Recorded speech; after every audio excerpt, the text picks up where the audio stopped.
Well, hello.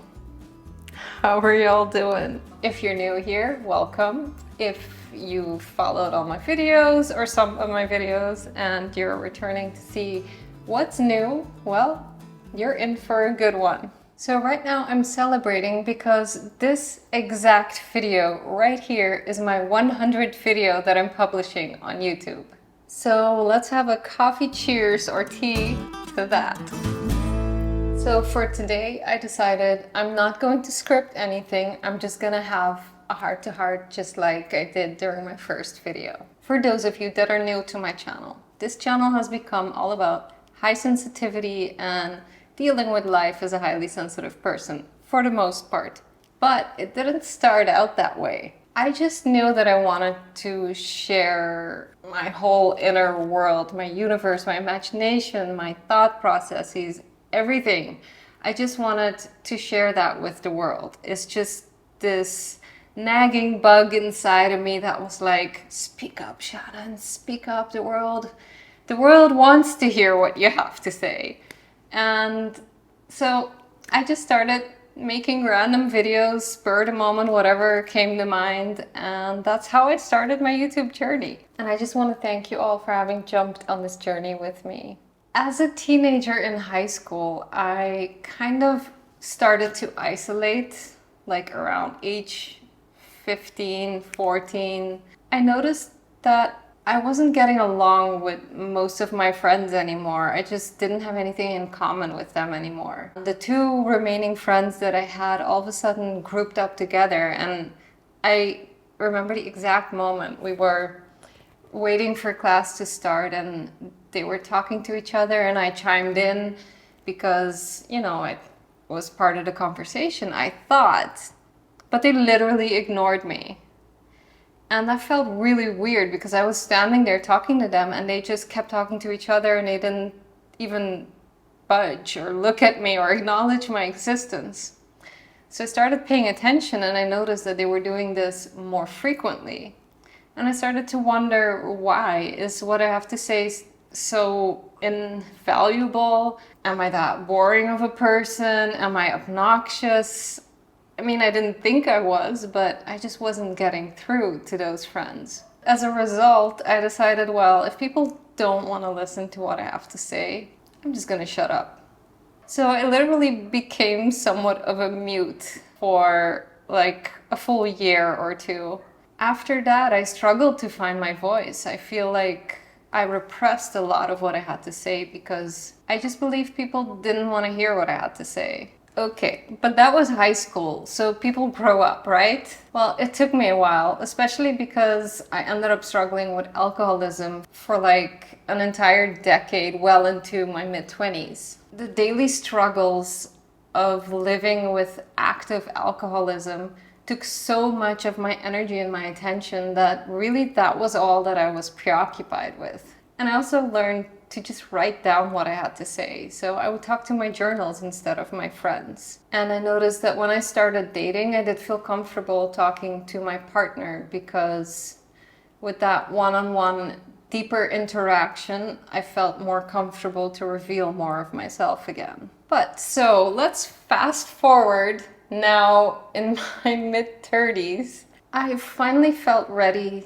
to have my voice be heard by a larger group again. So that's kind of how my YouTube journey started. So I grabbed my camera and I went to the most isolated place I could imagine where I knew no people would bug me or interrupt my process because I knew that I needed to sit with just me and my camera and have a heart-to-heart and see whatever comes out. I had no plan, I didn't know what, I didn't know a single word of what I was gonna say. From there I kept experimenting and just sharing my adventures and things I was going through in life. And then I started experimenting with sticking to one topic to see if I could get a more coherent audience because I wanted my videos to reach more people. I started talking about my high sensitivity. And I didn't know that I would have so much to say about it. I thought this experiment would last a month, but here we are like a year later and I'm still not through talking about this. So it was kind of just happenstance that I found my voice through this process of experimenting with YouTube videos. And now here we are, 100 videos later. I don't know when my last video was published, but for the past couple of weeks, I've been feeling, you know, like writer's block, but YouTuber's block. When that happens, I start to think that maybe I've said all I needed to say and maybe this is the end for me. There just won't be any more videos, like the well is tapped out. I don't know why it's so hard to say. In all honesty, I've just been going through a lot in life, and I think the impact, the emotions, and all the changes I've been going through, they've weighed down on me and made it hard to open up my throat chakra, if you will. And then there's also the fact that past couple of weeks, I have been diving really deep into finishing my first draft of my recovery book. So I have written a manuscript. It's about recovery from alcoholism, what it was like, what happened, and what it's like now. So anyway, if any of you out there have any tips on what to do once you have a manuscript, please let me know in the description, reach out to me, because I've never gone through this process and I know that I still have a long road ahead in looking for publishers, having it edited, etc., etc. But I look forward to the process. So naturally that took up a lot of my mind space too. But also going through a breakup of honestly the longest relationship I've had in my life. I think the realization of it is finally catching on. I think I was still holding on to what we had together, and I think that when you stay friends, it becomes kind of tricky to distinguish between the lines. So we were still seeing each other frequently, which almost made it seem like nothing had changed and everything was fine. But that gave me an unsettling feeling because it's like I was stuck in limbo and I couldn't start to heal. I was living like in this twilight zone of mixed emotions. Just this like gray cloud that follows you throughout your day. So finally we decided to take a little bit of distance so that both of us can heal. I mean, it's just hard when you don't hate each other's guts, you know? I've had breakups where I never want to see the person's face again, but this wasn't one of those situations, so you just hold a lot of love for each other, and that can make it a bit harder to just let go.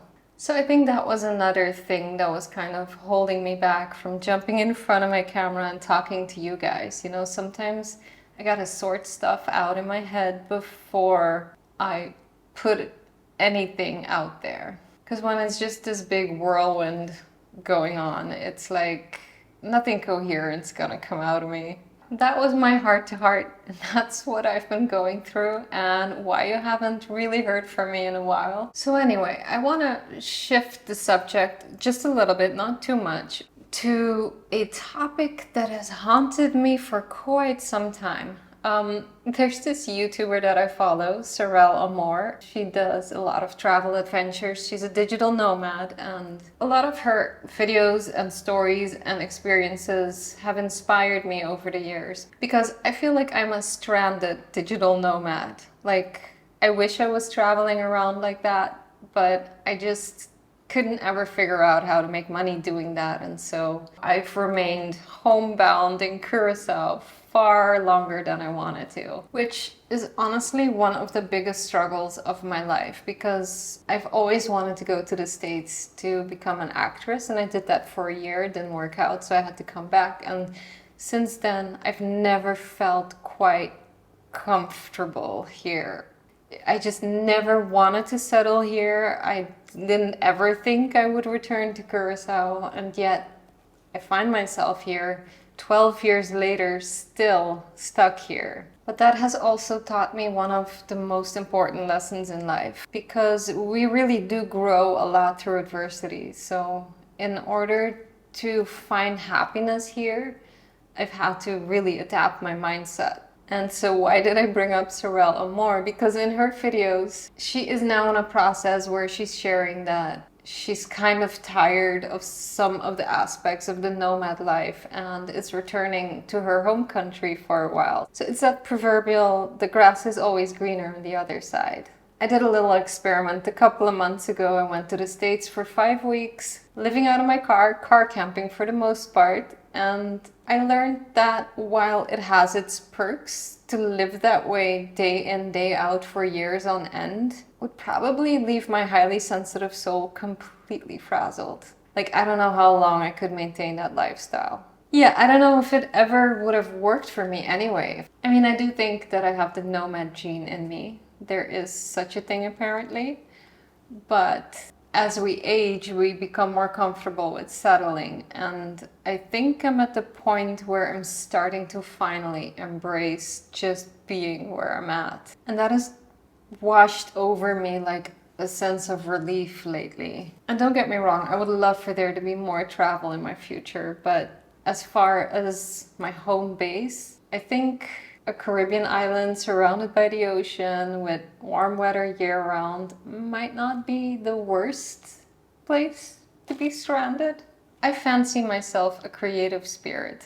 As a kid, I've always expressed myself through creativity. Like, I look back at my school agendas and every page has something doodled, stickers, glitter. I mean, it's an entire art piece, really. I realized that I don't make enough time for that free-flowing kind of creativity anymore.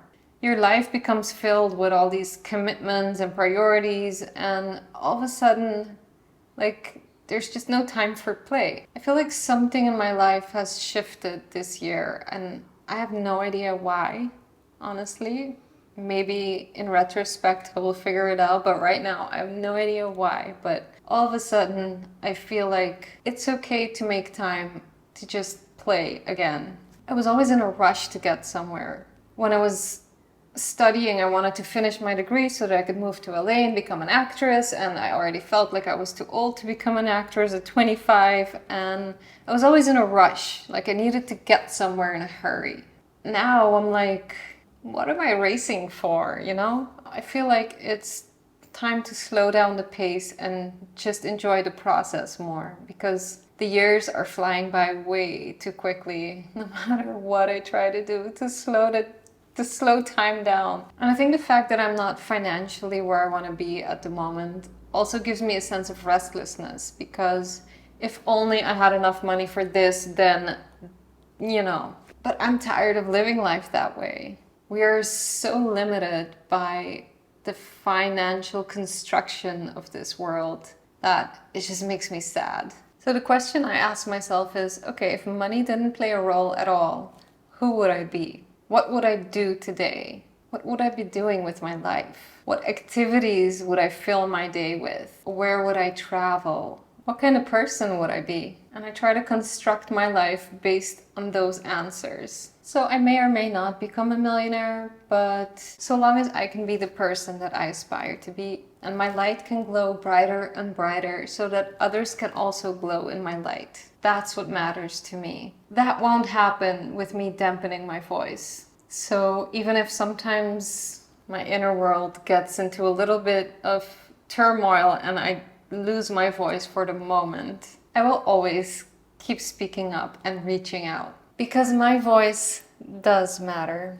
It only took me half a lifetime to figure that out. Although sometimes doubt still creeps in and tells me, why are you sharing all of this, Shannon? Who's gonna show up and listen to what you have to say? Why would they care? And then I receive a comment from one of you guys saying, wow, that resonated with me so much. Thank you so much for putting that out there. And that is why I keep showing up. So I want to thank you guys for making this journey so much more rewarding for me. Now, to celebrate my 100th video.